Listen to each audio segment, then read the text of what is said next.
And one of the things we don't often talk about with trust is actually self-trust, right? We always think of like, well, trust is between two people, but actually I think trust begins with trusting ourselves.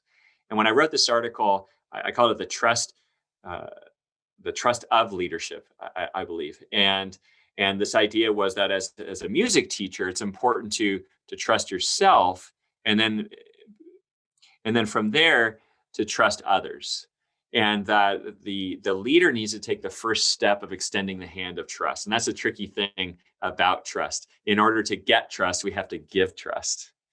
And trust is also earned, right? And I'll share, that like building trust is like building a brick wall, like brick by brick by brick by brick, right? But you could remove like a brick towards the bottom, the whole thing will just crumble.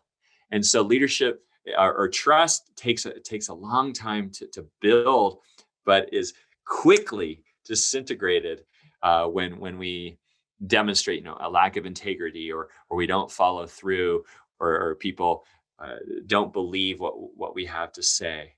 So it needs to be cherished and taken care of.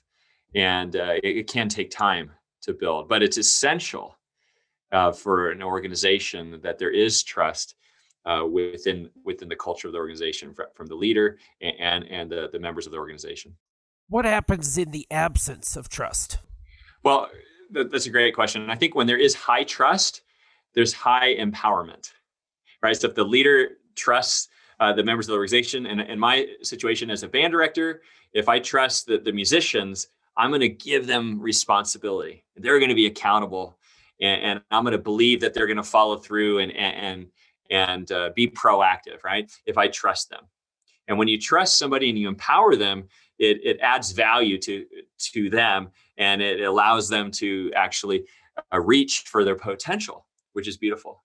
When there's not trust, what happens is there's a lack of engagement, a lack of motivation, because there's this lack of value put towards the members of the organization.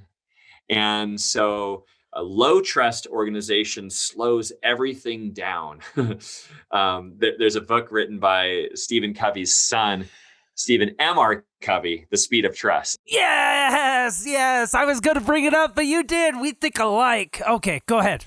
Oh, this is great. This is so great. Yeah. So I think it's amazing. I love that you've read that book. Of course, this is why we met, we have to have so many things in common. And he actually shares this idea that when there's high trust, speed, things move quickly. In fact, if you think of two organizations getting together and they're making a deal, if there's high trust, you could just make a deal with somebody with a handshake and a pat on the back and like, I believe that you're going to follow through. Yeah, we got this. Cool.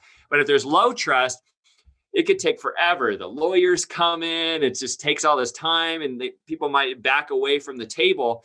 And also in terms of businesses, cost goes up when there's low trust, right? It's like you're spending all this stuff on things because there's low trust. But when there's high trust, cost goes down, profits go up, and speed goes up. So you can move really, really quickly when there's trust in an organization. When you apply that in the music world, when there's high trust, there's so much collaboration. And I find there's a lot more joy in a music ensemble when there's trust, because the students trust that the conductor has their best interests at heart. So when you ask them to do something, it's like, yeah, let's do it, because we have the same goal in mind. We're moving in the same direction. But when there's low trust, it's like we could be moving this confrontational conductor versus student versus student. And the drama that ensues, it just weighs everybody down, and we don't get to maximize our potential and make progress towards our goal. So trust is like essential. And that's why I included that in the article.